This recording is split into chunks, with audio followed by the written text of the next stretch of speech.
Santa Marta is a wonderful place to go on your vacations. It combines beach and nature with history and culture. In general, it is a cheaper tourist destination than other mainstream beach places.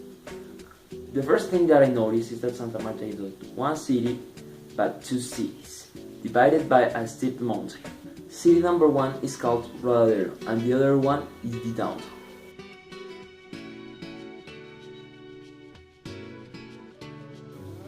This is important since most of you would stay in the Rodadero because that's what is typically recommended by travel agencies.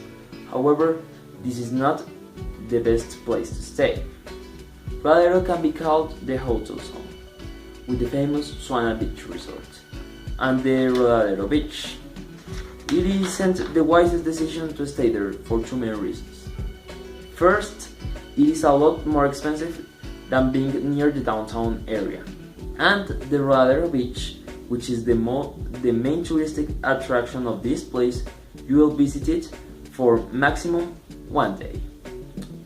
Well, there is a lot more to do in the downtown. Second, to get to know the historical places of the downtown, such as the museums or the cathedrals, you can take half a day doing that.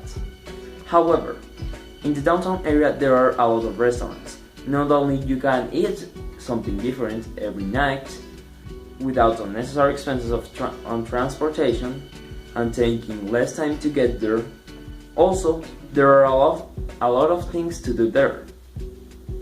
From learning to dance bachata in the streets to the variety of nightclubs all over the place.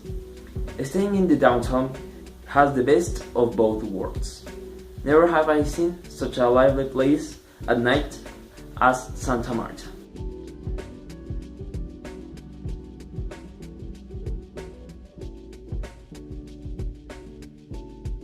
In Santa Marta there are a lot of places to visit.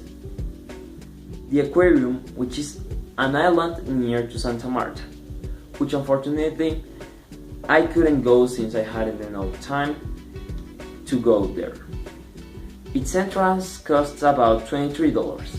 It is a beautiful and spectacular place to go, and I regret not going there.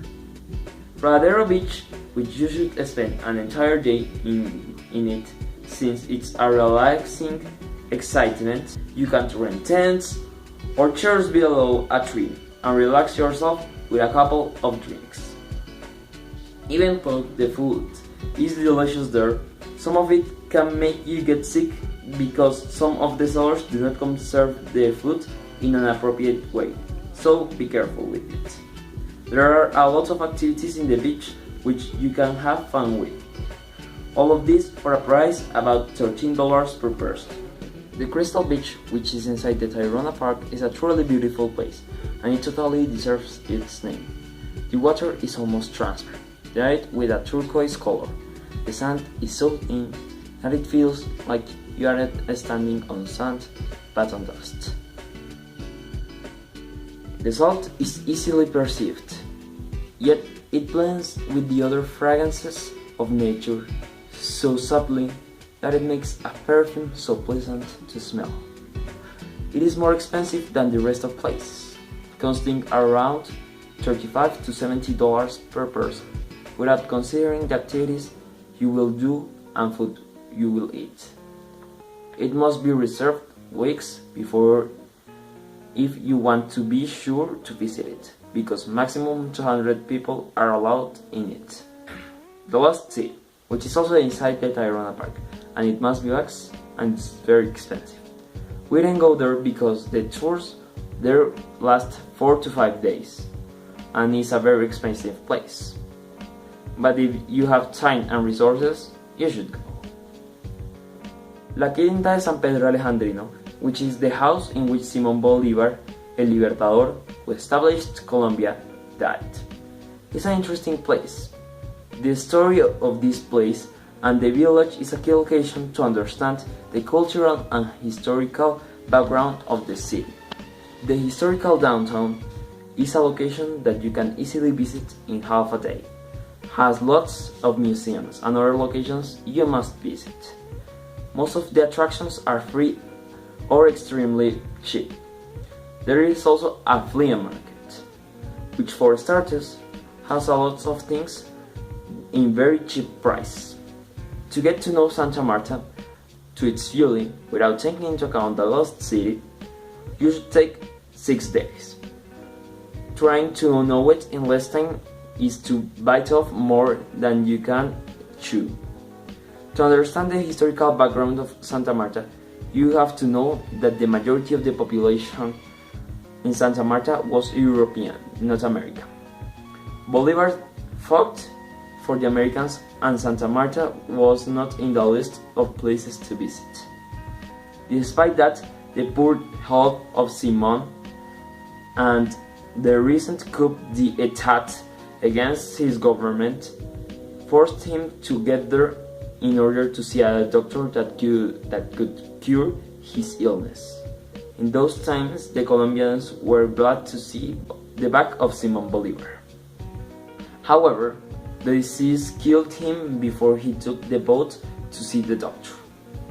After the death of Simon Bolivar, Santa Marta began to make lots of places in honor to him, and soon it became a touristic place. To Santa Marta, we got in an airplane, we saw the airport, and it was, half been built since it is going to transform into an international airport, so you will be able to get there directly and not go first to Bogota in order to get there. So we were really surprised because it was not like other city that we have been in. It was like really fancy, really beautiful. There was many art in the streets. Well, and then we got to the hotel, and as I told you, the hotel is better to have it near the downtown than near the Rodadero, since it's a lot cheaper and you have lots of things to do near the downtown. So the hotel had many floors, and in the top there was like a pool, and the first day we spent in the pool, and it was really delicious because the wind hit us, and I also drank a juice that was really nice. Also, the gastronomy there is really good. Like, for example, juices there, since it's hot and they really know how to do them, are really nice. It's a nice way to fill your stomach. Then the next day I think we went to the Rodadero, and in the Rodadero beach you can meet many types of people. So there are people of many nationalities, or mostly of America. So I met this guy that was really interesting because he wanted to be a police officer, and you can meet all kinds of people in there. So also another day we got to a restaurant, and in that restaurant there were shots from a gun, and everyone was running all over the place, and it was a complete disaster.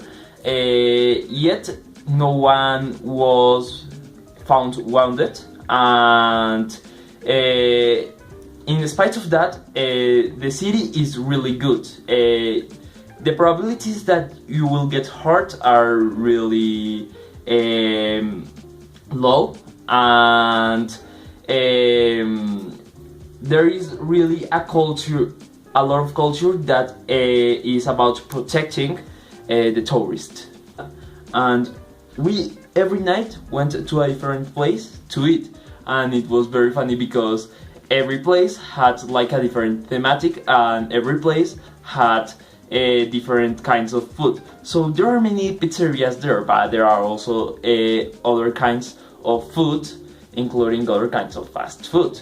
There was a place called Radio Burger, which was like Hard Rock Cafe, but only with burgers.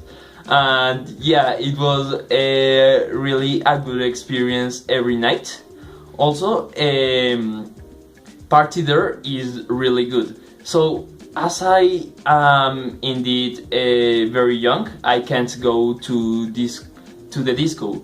But my brother went, and he got to the house like 4 a.m. and I was, oh, there you are, and he was like really tired, but he seemed like he had a real fun. So also partying there is really fun.